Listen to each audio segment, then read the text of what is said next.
Hey guys, you're welcome back to my channel. Thank you so much for stopping by. In this video, we'll be sewing our palazzo pants with fly zipper and pockets. In case you've not seen the pattern drafting tutorial, I'm going to leave the link in the comment section, so go ahead and watch it before you come join us on this particular one. So after drafting out my pattern, I went ahead to place my pattern on my fabric folded into two, and I traced out everything that I have on the pattern paper on my fabric. So guys, this is my front piece. I went ahead to pin the crotch area and the fly zipper area together so that my fabric will not move. What I'm going to do is to go ahead and mark the fly zipper. So we took 2 inches for our fly zipper, so I'm just marking the same shape that we have on the fly zipper area into a straight line. After doing that, I'm going to determine how long I want the zipper that I want to fix to be. So I'm going to mark 8 inches and I'm going to sew the remaining part of the crotch line, as you can see me doing. So before you sew, make sure you pin your fabric together so that it will not move. So guys, I've gone ahead to sew and this is what I have after sewing. I'll go ahead and notch, okay, so that area is going to sit flat. I'll go ahead and turn my fabric to the right side after sewing the crotch area, and this is what I have, guys. I'll go ahead and arrange this fly zipper area so that you guys will understand what I am doing. So one is going to cover the other one. The one underneath is going to be open like this, and this one is going to cover that one up like this. So in case you don't understand, keep on watching and you'll get to understand by the time we fix our zipper. So I'm going to go ahead and bring in my zipper and I'm going to mark the 2 inches. Remember, while we were drafting out our pattern, we came out by 2 inches for our fly zipper. So just for me to be sure, even though I've already ironed my fabric, I'm going to use my chalk to just draw a straight line on that 2 inches mark. That is where I'm going to fix my first zipper. So I'm going to open my zipper up like this, and then I'm going to sew it on that straight line to meet my crouch line.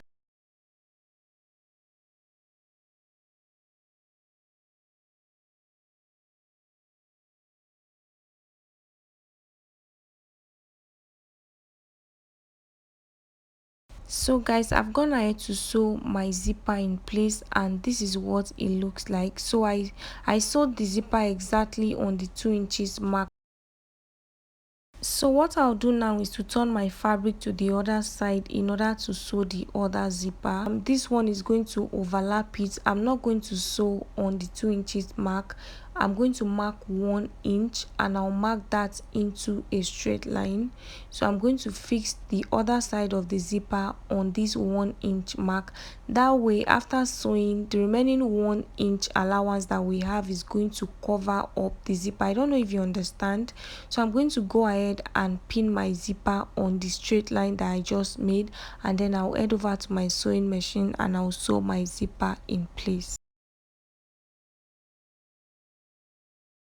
So guys, I'm done sewing the zipper and this is what I have.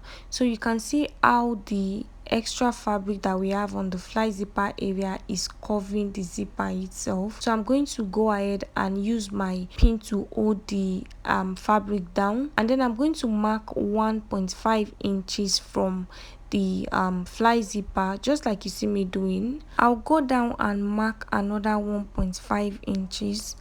After doing that, I'll connect all the dots into a straight line, and then I'll curve into the crotch area. That is where I started sewing. So I'm just going to use my free hand to curve like this. After doing that, I'm going to go ahead and sew on this particular line. I'll just follow the shape that I just created and I'll top stitch. I've gone ahead to do that, guys, and this is what I have. So that is all for the fly zipper. The next thing I'm going to do is to take in my dart. So I'm going to bring in my pattern paper. I'll fold in the fly zipper area, and then I'll use my chalk to mark the dart. I'll repeat the same thing for the other side, and then I'll mark the length of the dart. I'm doing this on the wrong side of my fabric, so I'll go ahead and take in my dart. I've gone ahead to do that, guys, and this is what I have. The next thing I'll be doing is to fix my pocket. So I already went ahead to use my pattern paper to cut out my pocket. To fix my pocket, I'm going to open the fabric up like this, and I'm going to place the curved part of the pocket to the curved part of the actual trouser, just like you see me doing. Then I'm going to go ahead and pin. After pinning, I'll go ahead and sew.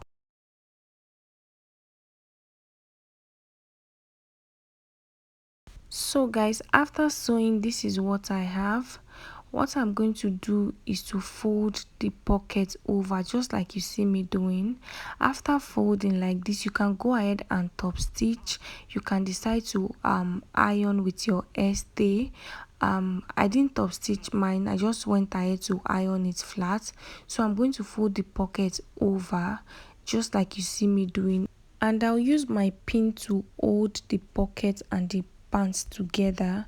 So for the side of the pants, I'm going to be leaving 1.5 inch. I'll be using 1/2 inch to stitch the front and the back pant together, and then I'm going to pin my pocket in case you didn't get what I did the first time. So after sewing my pocket in place, I went ahead to flip the pocket, just like you see me doing, and then I folded it again on the fabric, just like this. And then I went ahead to use my pin to hold the pocket and the pants together. After pinning the pocket and the pants together, I'm going to go ahead and confirm the measurement on my waist area.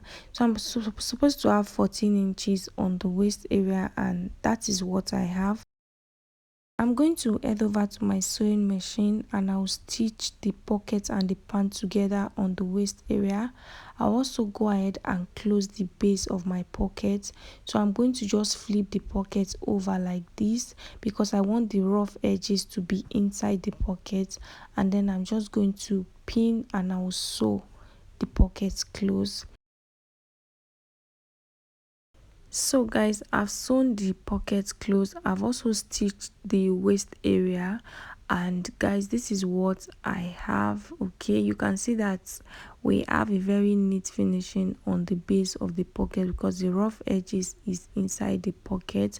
This is what it looks like on the wrong side. So the next thing I'll do is to sew my back piece in place.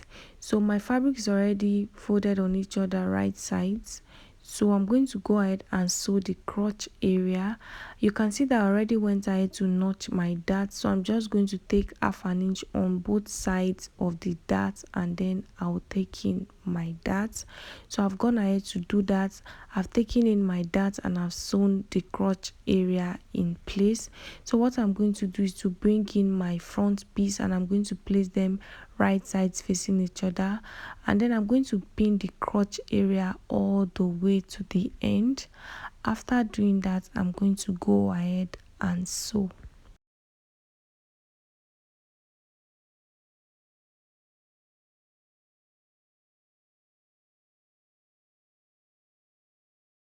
So guys, I've gone ahead to sew the crotch area in place.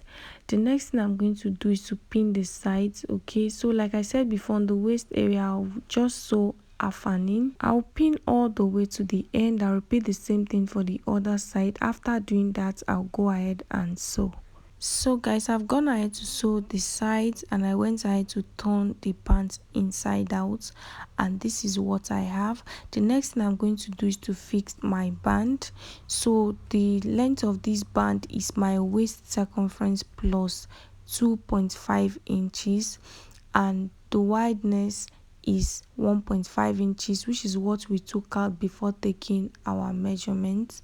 So your waistband should be 2 inches or 2.5 inches wider than your waist, so that the waistband will overlap. After cutting out my band, I went ahead to iron hair stay to it to strengthen it, and I also went ahead to fold in half an inch on both ends. Okay, so I'm going to unzip my pants just like you see me doing, and I'm going to place my band on the wrong side. So just look at what I'm doing. I'm placing my band on the wrong side, and then I'm going to pin the folded part of this band on the waist area. But before I do that, remember I said this band is supposed to overlap, so I'm going to go in by 1.5 inches, and from that point is where I'm going to start pinning my band. In case you don't understand what I'm saying, just follow what I'm doing. So I'm going to pin all the way around.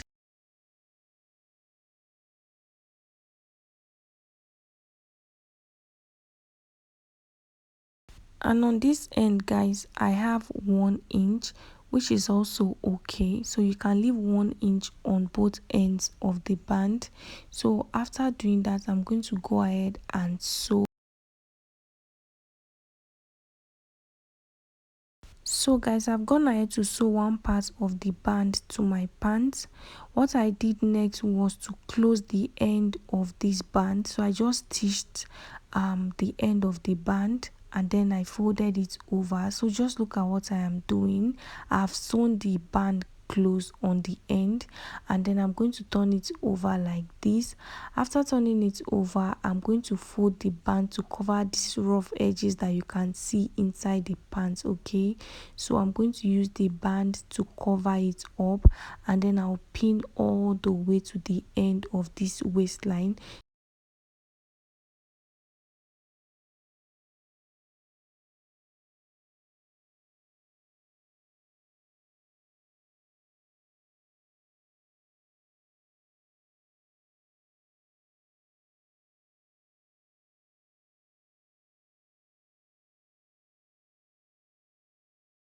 After pinning all the way around, I'm going to go ahead and sew on a straight line from the beginning of this waistline to the end.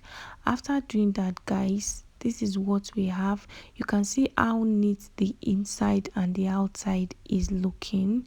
So guys, on the waistband area, the part that overlaps, you can decide to fix your button, or you can use hook and eye to just hold everything down. But for now, I'll be using my pin to just close it so that you guys can see. After doing that, you can also decide to add loops to the waist area or belt holder. I don't know what it's called. You can fix that on the waist area, but I'm not going to do that for this tutorial. The last thing I'm going to do is to hem the base of my pants. So you can just fold the base into two like this, and then you sew. You can also decide to use your hemming gum to just iron everything in.